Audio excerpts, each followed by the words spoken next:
We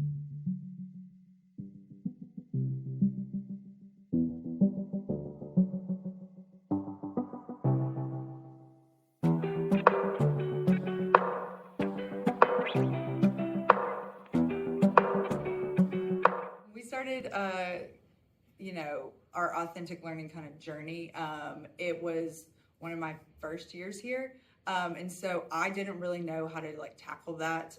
I was very much like, do a lecture, do the notes, do the practice, do the test. And so when I first started, I just kind of gave a project and, we did the project related to, I think it was my projectile motion unit. And I taught it all the same, and then we just ended with something different.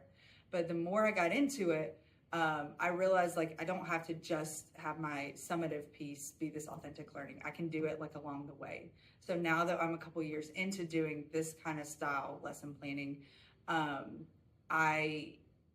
finding more opportunities to, instead of just do lecture notes practice, I'm finding ways to kind of build this in as I go, kind of in smaller pieces. It feels more natural doing it this way because the kids aren't taking it from a clinical scientific framework into something real world. They're learning it in that method the whole way.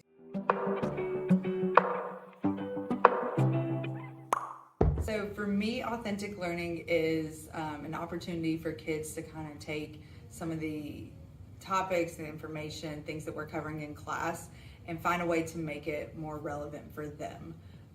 So when I'm teaching physics, some of the stuff is, it gets a little broad, and so it's kind of hard for kids to make these connections with. So when I was teaching about vectors, it's hard to kind of explain them without giving them examples.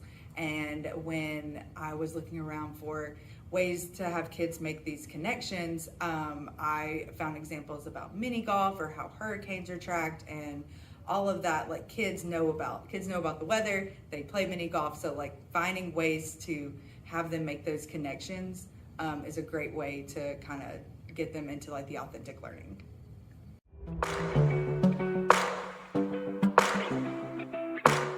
So to kind of help plan some of these authentic learning tasks or smaller assignments kind of throughout my units now, me and my co-teacher who also teaches physics with me, we would bounce ideas off each other. We would look online. We have really leaned into using AI to help us create, just lists and just bounce ideas off back and forth with what are, ways that teenagers can connect to this. And okay, well, I can come up with 3 or 4 examples, but can you give me 20 examples, so then I can kind of narrow it down from there. So using different forms of AI and working with her, we've been able to kind of really expand our teacher toolbox with our authentic learning tasks.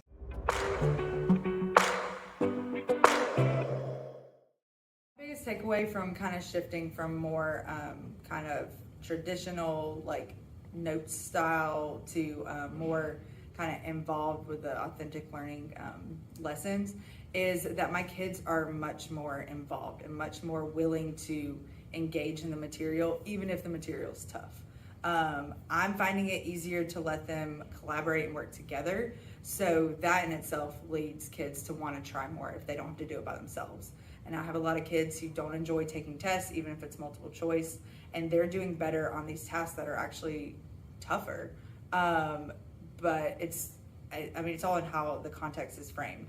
A multiple choice question sometimes can trip them up. They think they know the answer, but then there's other options there. But when I don't give them those options and I'm, framing it in something like mini golf that they know what they're doing with that, they're a lot more willing to try, even if it's not right.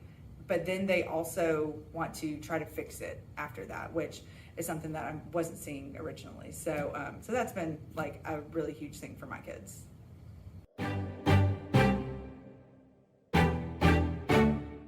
I were talking to other educators just kind of getting started in the authentic learning kind of arena, it would be to start small. I started with 2 projects the first year that I started with all of this, and that was good enough for me, but it also kind of got my brain rolling with okay, well, how else could I do this, or what other units could I bring this in with?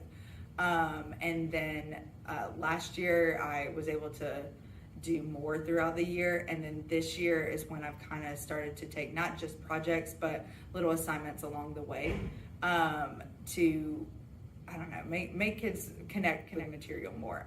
Not every kid is a physics kid, but every kid listens to music, and we're talking about waves, and like they can connect to it somehow, and they're more willing to do the work that they wouldn't originally be super excited to do. So starting small, and then I mean, asking around other people, like, what are other people in your school doing?